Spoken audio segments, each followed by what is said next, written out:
Atterrissage hyper mouvementé pour cet avion qui a été pris dans la tempête Ciara qui a traversé le nord de l'Europe. On en parle tout de suite dans Hello World. On peut dire que les pilotes sont de vrais héros. Au moment de se poser à l'aéroport de Birmingham en Angleterre, les pilotes ont dû gérer l'appareil pris dans les rafales. Avec les vents violents de la tempête, les avions gagnent en vitesse, mais c'est hyper compliqué de les faire atterrir. D'ailleurs, vous le voyez sur les images, c'est hyper flippant. Heureusement, les pilotes ont réussi à poser l'avion sans dégâts. Je suis sûre que vous connaissez la série Scam diffusée sur France TV/.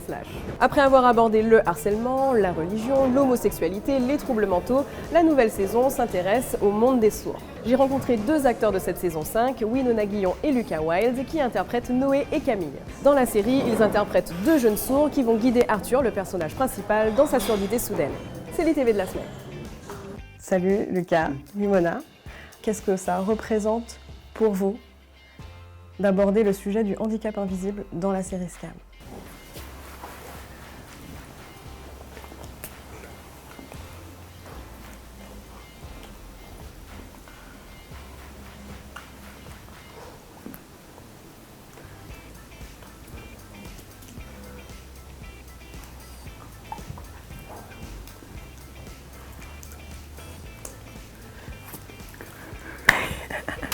Quel message vous avez envie de transmettre aux jeunes qui nous regardent ?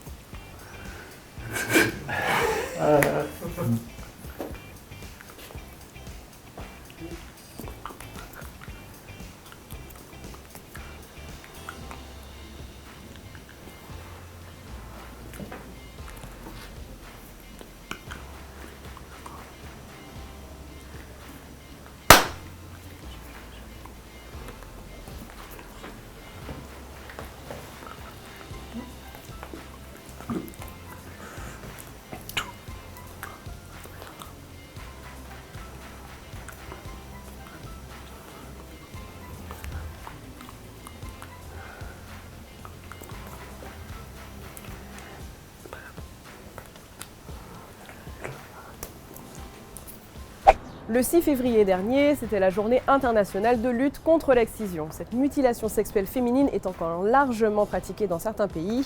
On en parle tout de suite dans l'explication en 1 minute. Alors pour commencer, c'est quoi l'excision ? Eh bien, c'est une ablation totale ou partielle des organes sexuels externes de la femme. Le clitoris et les lèvres sont tout ou partie coupés et ensuite la vulve est refermée. La mutilation sexuelle féminine est pratiquée dans de nombreux pays d'Afrique, mais aussi dans certains pays d'Asie, comme en Inde par exemple. Les petites filles sont excisées avant leurs 15 ans et dans la majorité des cas avant leurs 5 ans. Les petites filles sont mutilées pour plusieurs raisons liées aux croyances ou à la société, mais c'est surtout pour contrôler leur sexualité. En gros, l'excision est censée empêcher les expériences sexuelles avant le mariage et après les noces, les femmes sont ouvertes à nouveau. Et pourquoi ça existe encore ? Eh bien, même si l'excision est illégale, à cause de l'histoire, de l'héritage culturel et des mœurs, elle est encore perpétuée dans de nombreuses communautés. Cette tradition pousse souvent les parents à accepter de faire mutiler leurs filles plutôt que d'affronter les jugements ou les sanctions sociales. Et ce, malgré les répercussions sur la santé physique et psychologique des filles. D'ailleurs, beaucoup d'entre elles meurent car l'excision se fait à la lame de rasoir, dans des conditions hygiéniques déplorables, sans anesthésie, sans désinfectant et n'est pas suivie médicalement. Du coup, les infections et les maladies sont très fréquentes. La France est l'un des pays les plus concernés par l'excision en Europe. Aujourd'hui, plus de 120 000 femmes adultes vivant en France ont subi une mutilation génitale.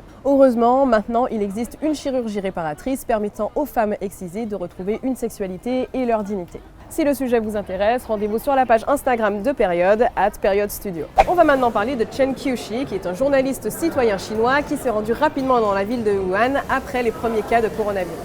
On est le 13 février et Chen Qiushi n'a pas donné de nouvelles depuis une semaine. On revient sur son parcours dans le portrait de la semaine.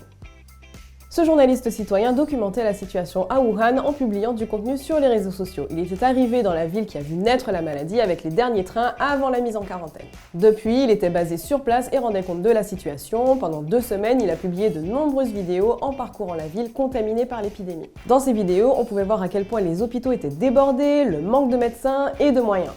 缺口罩，缺防护服，缺物资，最重要的是缺检测盒。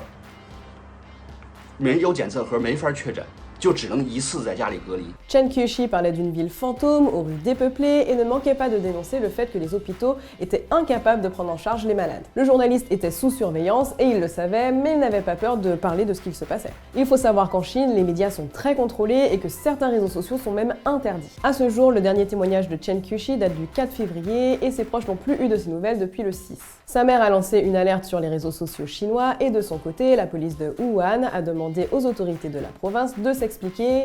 Et voici leur réponse. Ne croyez pas les rumeurs, ne répandez pas les rumeurs. Ouais, un message préenregistré. C'est tout. Chen Qiushi n'est pas le seul à avoir disparu, le journaliste Fan Bing est porté disparu lui aussi depuis le 10 février.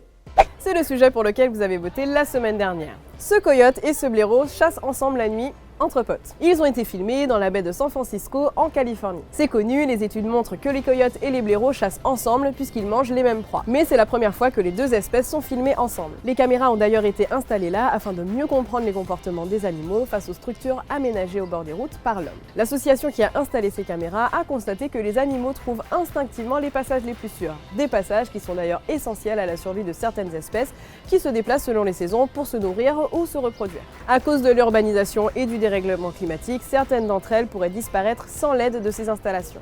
Continuez de nous écrire sur Instagram si vous avez envie qu'on parle d'un sujet en particulier. Et le World c'est fini, mais moi je vous donne rendez-vous la semaine prochaine pour un nouvel épisode.